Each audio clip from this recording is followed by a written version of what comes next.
So next is we can utilize other JavaScript libraries available so that we can have a better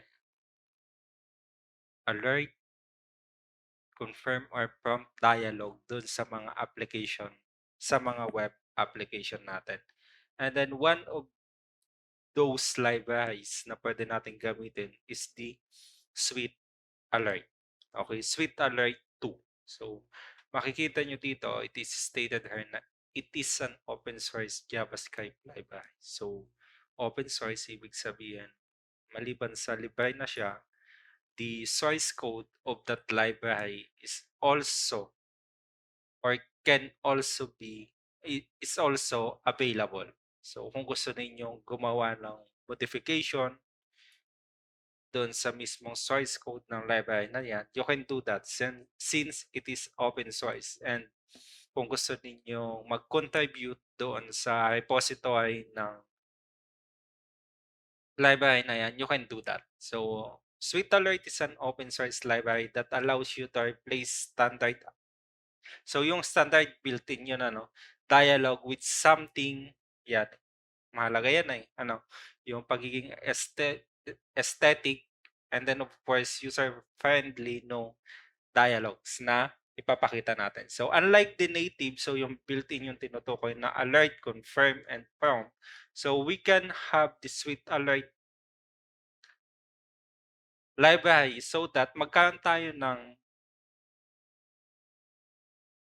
dialogues na may animation, may icons, then you can customize yung nasa loob niya.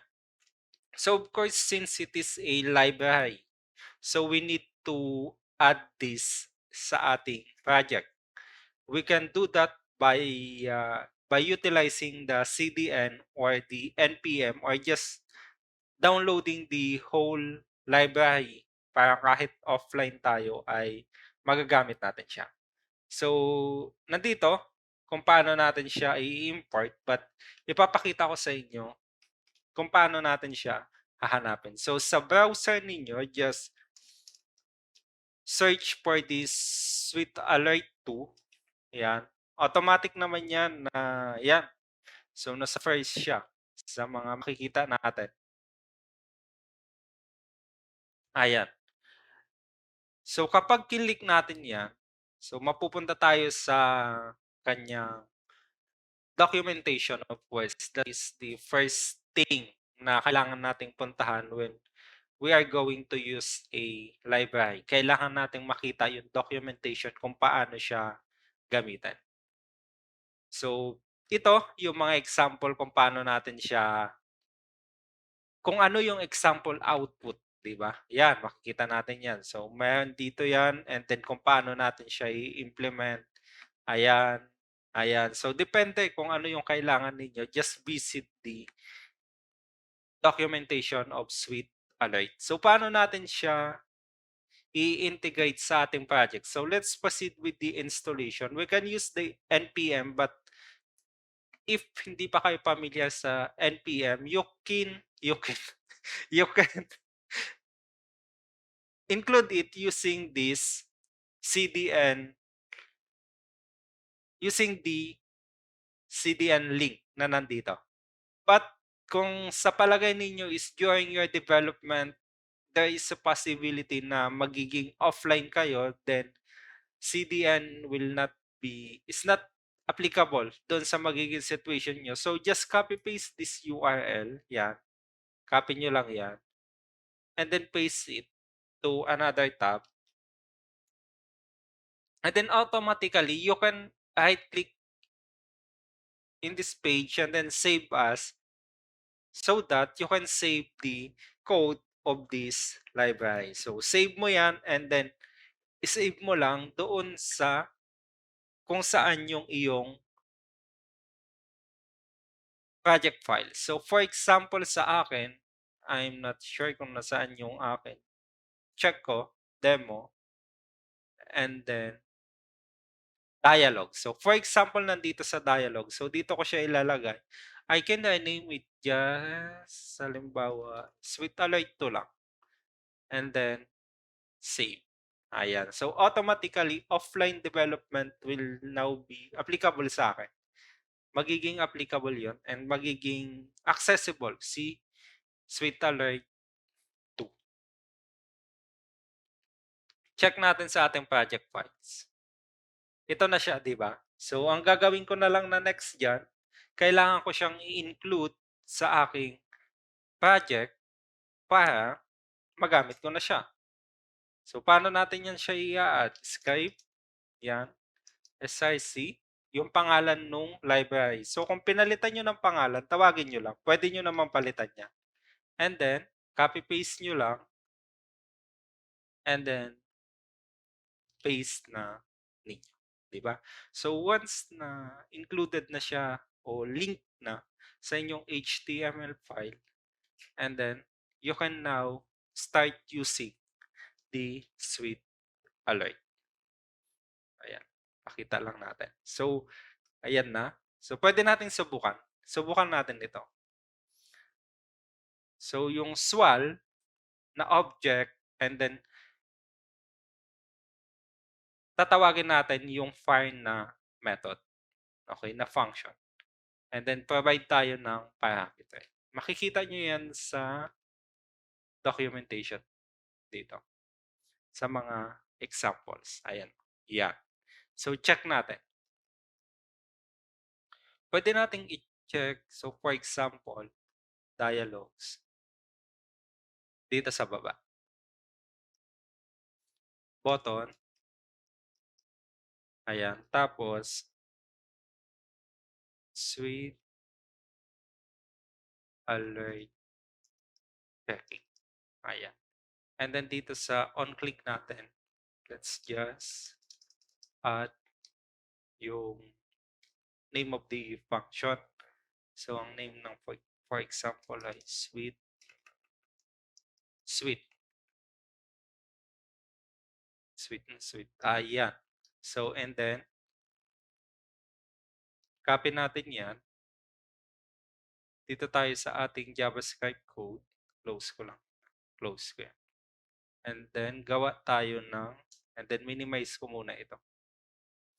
Gawa tayo ng another function which is function sweet. Ayan. And then, gayahin natin yung nasa documentation.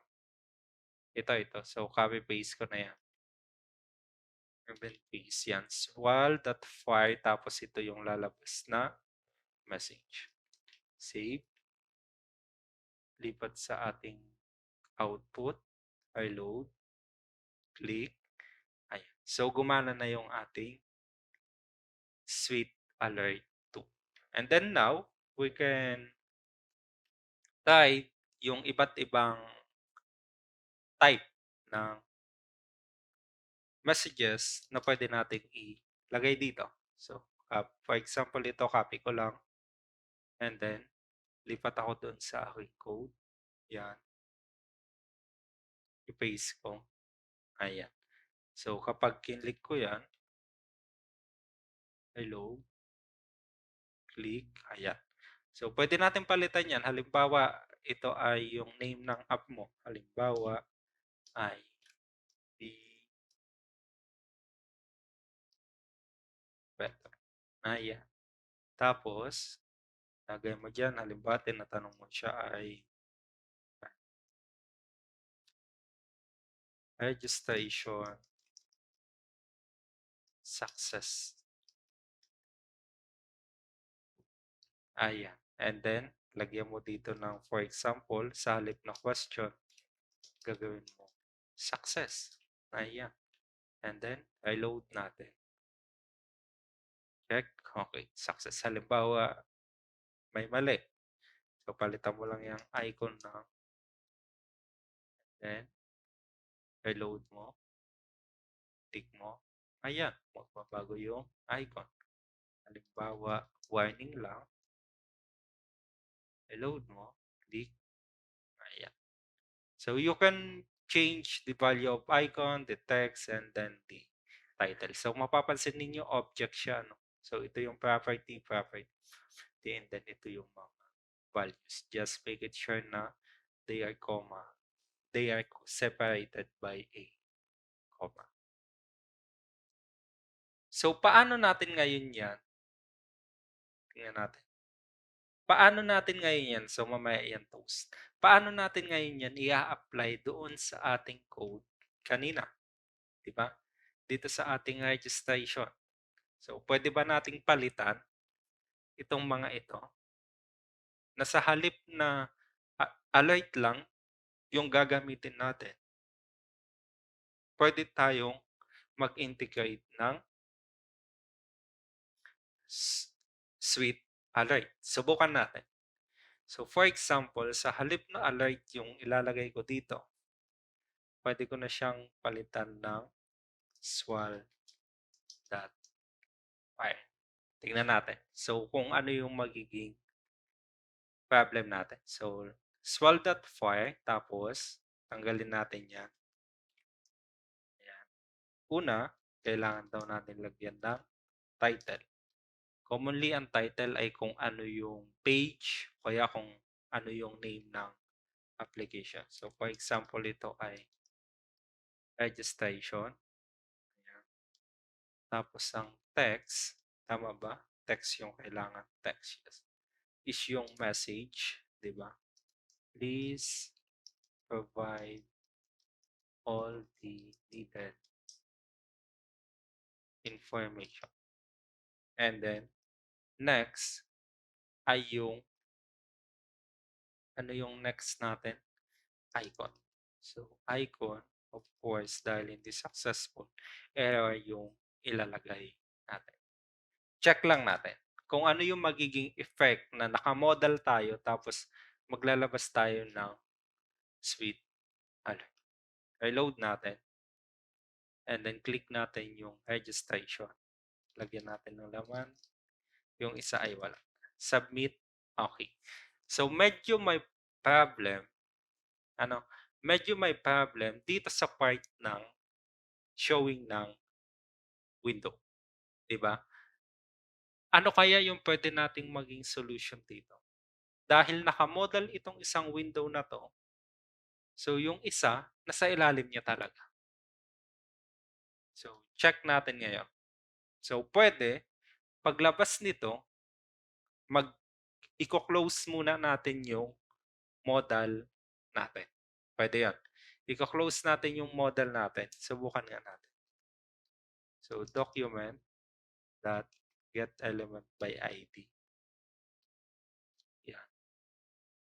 Tapos, ano yung pangalan ng model natin? Yung dialog registration. Ayan. Pindot natin. And then, dot close. So, check natin. So, close and then show yung mali. Check natin. Reload. Registration. Pindot. Lagay ng value. Submit. Ayan. And then, pag-click ng OK dapat, so kung nabasa na ni user yung ating message, alam ba, nabasa niya na, dapat, magdi-display ulit yung form natin. Pwede nating gawing ganun yung concept. Pwede naman, pindutin niya na lang ulit. Submit, tapos may mali. But, tingnan natin kung paano i-implement yan. Una, subukan natin na ilalagay lang siya dito. But, tapos, i-show model natin siya. Show what? Ayan. And then, registration. Lagay, lagay, lagay. Ayan.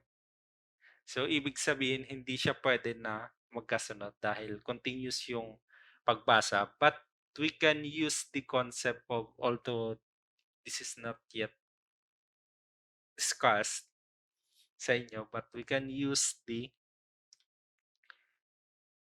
concept ng callback kaya promise. So, for example, then, ayan. And then, function that is this is also ano 'no, supported ng Sweet Alert, ayan. Pag-click ng okey bago lang mag-show yung modal dapat, click natin, reload, lagay ng value, ayan, submit, okey, ayun.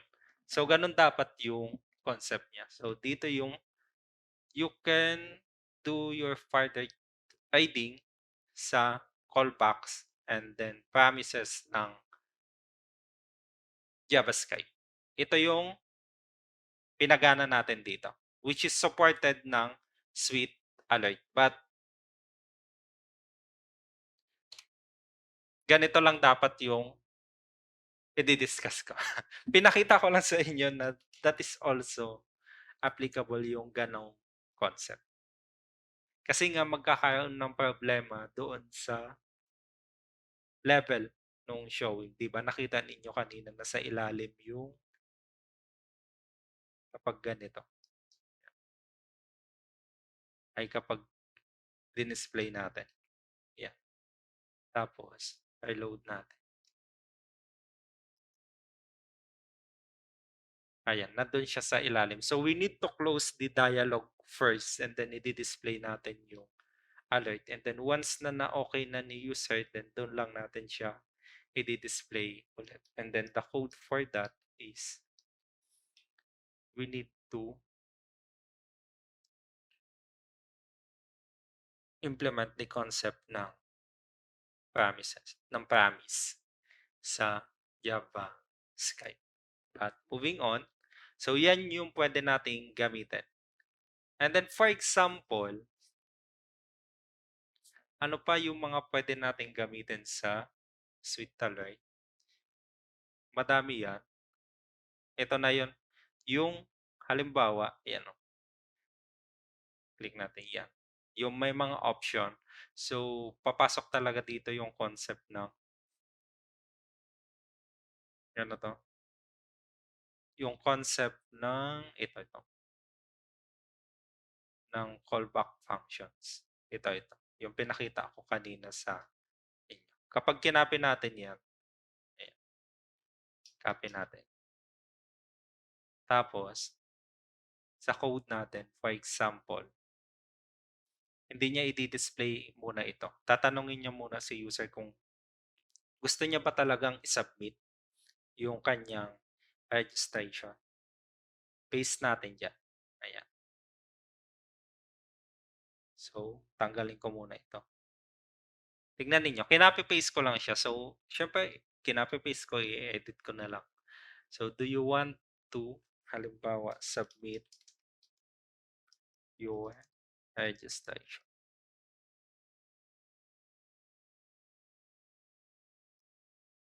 Ayan. And then, so may dalawa siyang option, save or don't save. Siyempre, gawin na natin yan na submit. And then, don't submit. And then, ayan. Ito na. So, dun sa loob ng callback function niya, dito tayo magbabago. So, expected na ang kanya ay is confirmed and then is denied. So, ibig sabihin, kapag pinindot niya si submit button, automatic confirmed yun. And then, kapag kilik niya si deny o si cancel, dito siya papasok. Ay, kapag pinindot niya si don't submit, so dito siya papasok. Subukan natin. Hindi ko muna i-modify ito. Tignan ninyo, sa loob ng Sweet Alert, naglagay din ulit ng panibagong Sweet Alert. But, let's go. Check natin. Yung out. Reload. Lagyan ko ng laman lahat. And then, submit. Ano? Mana yung, lagyan natin ng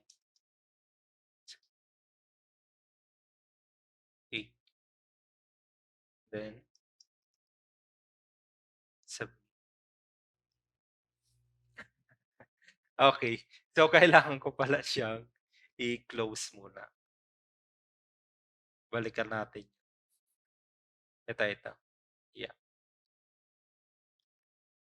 So, pagka-click ng submit,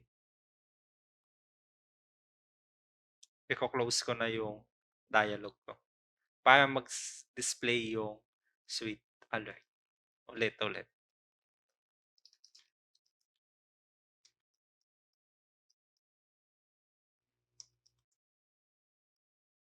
Submit, ayan. So, lumabas na siya, 'di ba?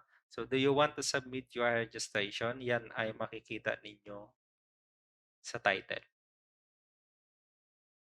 Ayan. Tapos, yung submit, tapos yung don't submit na word, ito yung dalawa. Okay? So, ito yung deny button text natin. Tapos, yung confirm button text natin yung kapag pinindot ko si submit, so is confirmed siya, papasok siya dito. 'Di ba? Lalabas yung save, tapos success. Click natin, submit, ayan. So, lumabas yung save. And then, kapag kinlik ko naman si submit, tapos nag-don't submit ako, so lalabas ito.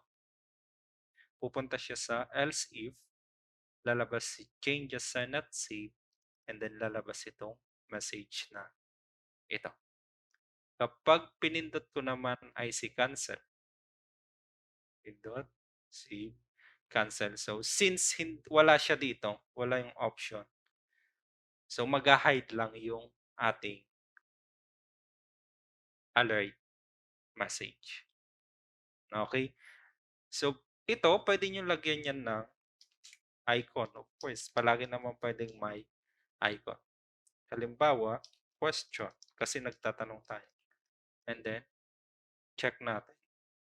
Submit. Tapos,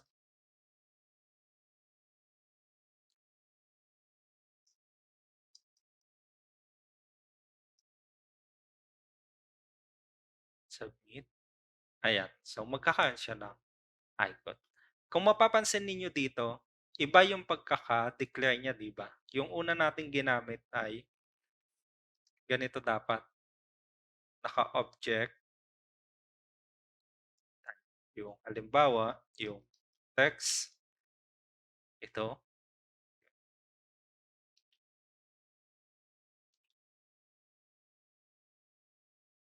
Yung kanyang title. Ito na sa pangalawa. So, for example, title. And then, yung kanyang icon ay yung nasa dulo. Info. So, si Sweet Alert ay inaalaw niya yung comma separated na parameter. Kung ayaw ninyong mag-object. Yung, kung ayaw ninyo gamitin itong object type na parameter. Ayan. So, madami kayong pwedeng gawin o i-modify dyan.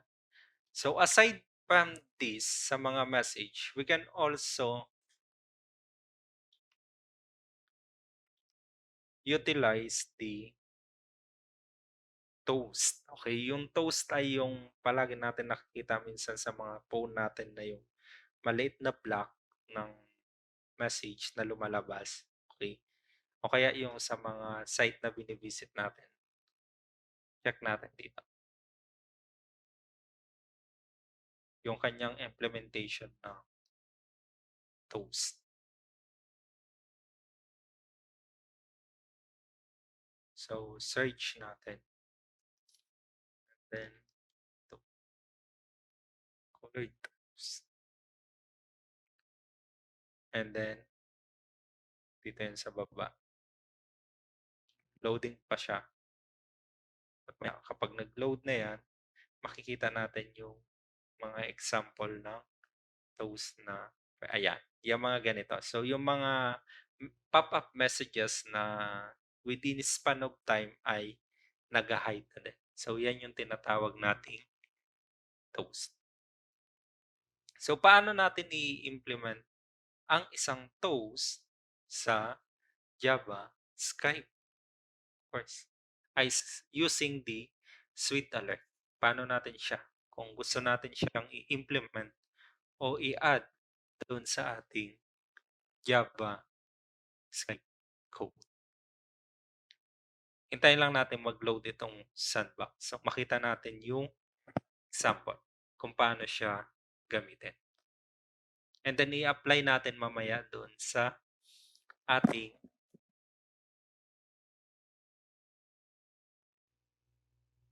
code. Ayan. So, medyo mabagal lang yung kanyang pag-load. While waiting. So, check na muna natin ito. So, kailangan natin ito. Mamaya, yan. Kailangan natin i-copy paste. So, i-declare. Wala pa din. So, gawin natin. So, kopyahin ko muna ito. Okay. So, itong part na to, so, in-identify na ano. So, ika-copy paste lang natin ito. Ika-copy paste lang natin yan doon sa ating JavaScript para maging accessible yung toast variable. So, better natin siya ilagay sa pinaka task. Kung may function tayo, pwede din naman natin siya to. But dito na sa taas, para lahat ng function ko, ma-access siya. Ayan. So, once na meron na tayo niya, okay, kailangan natin yung CSS for that. Kasi custom siya eh. So, check kung nag-load. Ito na lang. Dahil ayan. So, copy nyo lang, napansin nyo ito. Ito yung TypeScript, tapos ito yung CS. Copy-paste nyo lang ito. Ito yung pwede ninyong i-modify ha. Pag ayaw nyo yung kulay, modify nyo lang. So, copy-paste ko ito. Yan. Tapos, doon sa code ko, dito sa, pwede kong ilagay yan dito sa sl.css ko. Yan. Ibaba. I-paste ko yung kinopya ko. So, ito na yung mga magiging kulay ng bawat toast natin. Palitan nyo na lang kung ayaw din. Yan. Nakalagay naman kung para sa toast, kung sa info, sa warning, sa error, sa success, o kaya naman sa question. And then next, copy natin itong implementation. So ito lang yung kailangan natin, yung toast.write. So copy ko yan, copy ko na yan and then lipat ako. Saan ko siya gustong palabasin? Halimbawa, sa halip na yung message talaga yung lalabas, gusto ko toast na lang. Na within this span of time ay mawawala na siya ng pusa. Yan. Tapos yung save, ilagay ko dito. Ayan. Tapos tanggalin ko muna ito. I-comment ko na. Tignan ninyo yung pagkakaiba nila ng isang alert message kay toast. So, balik ako dito. I load ko siya. And then, registration. Lagay tayo na 8 tapos 8 and then submit. So, kapag kilik ko si submit, lumabas yung toast. Within span of time, mawawala siya. Pwede nyong palitan. Halimbawa, di ba sa center siya lumabas kanina. Click natin. Sa center siya, pwede niyo siyang ilagay sa top.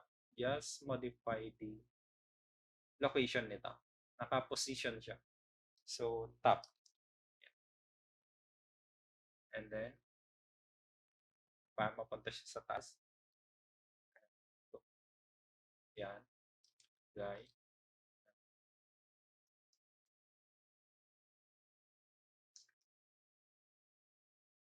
Submit. And then, submit. Ayun. So, Madami tayong pwedeng modification na gawin diyan, ano. So, dito lang tayo pupunta. Paano ako pumunta sa Toast kanina? Ipak ko ha. Mula dito, nandito ako kanina sa example. So, navigate nyo lang. Tapos, ginamit ko yung search ito. Tapos, hinanap ko yung toast. Ayan na din naman. Colored toast. Ayan. So, palitan nyo yung icon at yung title. Automatic na yan yung mga kulay ay based na doon sa CS. Halimbawa, balik tayo dito. Ito. Halimbawa, ayoko ng success. May mali. Yan. Tapos, count right. Pag chinek ko yung output ko, dito, hello, registration.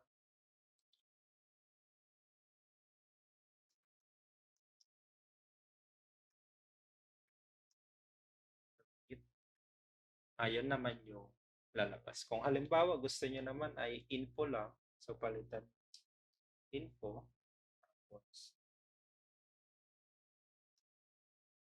save. Ayan. Tapos save ulit natin. I-load natin. Registration. Lagay.